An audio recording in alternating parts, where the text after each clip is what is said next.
Alright, Shalom, Shalom. First and foremost, for the sake of Allah, Yahweh, Bashim Yahushai, Bashim Ha, Recha Kodash, and double honors to the elders and apostles of Great Millstone who do rule and teach well. Right, those are the men I learn the truth from. Honors to the brothers out there across the four corners, pushing this truth, all sincerity, right, against all adversity.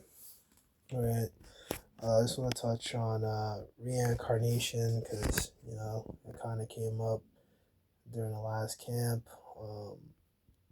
That reincarnation is biblical. So this is second Ezra chapter 4, verse 35. I'll go to the point. And not the souls, also the righteous, ask question these things in their chambers, saying, how long shall I hope on this fashion? When cometh the fruit of the floor by reward?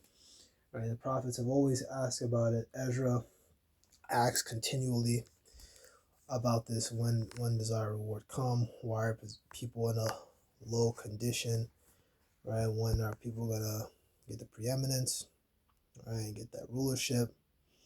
Right. Remember in Habakkuk, the second chapter, so the soul's not upright in him. It's how long will he increase with that which is not his? Right, talk about this man Esau, right, conquering the whole world, right? His desires as hell cannot be satisfied. It is the grave, right? It's the earth. You dump the bodies. Earth never complains. There's too many bodies in here, man.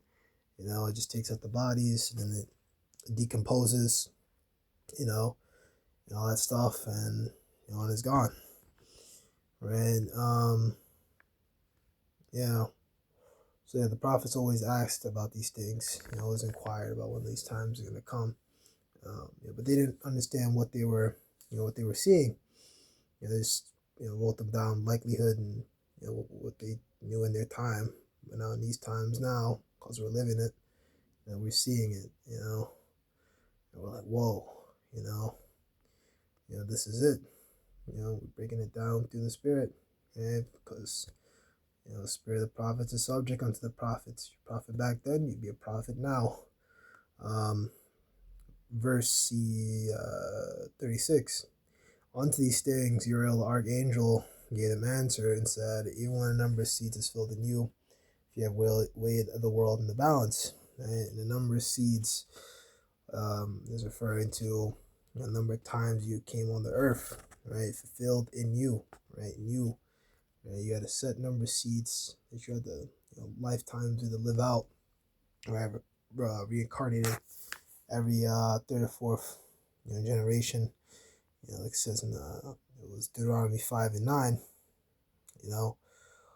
Lord be wroth into third and fourth generation, because you come back every third or fourth generation, about every 100 years or so. You reincarnate, right? Which the Christian church don't push up. They always push the, you want to do all stuff good so you can go to heaven, right? So you don't go to hell. When there is no hell, there is only heaven. It's only a spiritual world. You die, you go there, you spend 75 to 100 years, come back, right? Every third or fourth generation, about those times, right? Just stay there forever. In this time now, right, going to the seeds that filled in you, if you are the elect and you are seated in the chariot, you will get the new body, okay? Chariot, and you go to the fathership, you'll have your new body, and you won't have to reincarnate. You'll, be perfect. You won't have influence of sin. You'll be in these sinful bodies, dealing with the flesh, warring with the fucking, with these demons, this flesh, having to deal with all this stuff, you'll be, in your right mind, right? You won't be sick no more, going through all these different ailments and shit, right? So on and so forth. And that'll be, you won't reincarnate again. The 2/3 will reincarnate again through our seed line, and come back, through reproduction, right? Between us and our woman and the heathen woman, right? Because they gotta get it too. They gotta catch it too, right?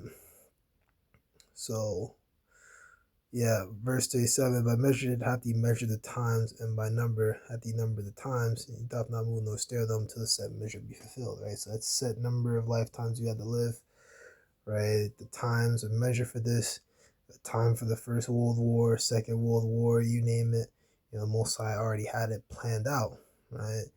This is why, you know, we fear the Most High. The beginning of knowledge is the fear of the Lord, you know. So skipping down verse 40. So he answered, yeah. So he answered me and said, Go thy way to one child, and ask for her when she hath fulfilled her 9 months, for who may keep the birth any longer within her? Then said I, No, Lord, that can she not. And he said unto me, In the grave, the chambers of souls are like the womb of a woman. Right? So in the grave, in the spiritual world, soul chamber of souls like a womb of a woman. They just push the souls out. They come in, they come out. Come in, they come out. Right? You die, soul and spirit go to the spirit world. 4 generations passed. You come back down. Yahushua wasn't bound to that, of course. And yeah. Verse 42, For like as a woman that travaileth maketh haste to escape the necessity of the travail, even through these places haste to deliver those things that I committed unto them. Right? Soul and spirit. Right? They come together. They're together. Because the spirit world, and because also it's pure energy, that keeps your body, warm, keeps your body animated. When that, your soul and your spirit leave your body, your body's cold. Like a, you just like a, like a piece of flesh at that point. You're just dead. You're gone, right? So that's pretty much it. It's pretty much proves, without a doubt, 100%. There is reincarnation. All right, you don't just go to the spirit world and sit there forever. But the lack, I have to worry about that. 2/3, they're gonna experience that. Okay, these wicked Israelites out here all over the world are gonna get nuked, jacked up by these chariots, so on and so forth. They gotta worry about that. So let that be that. Lord, edify and say shalom.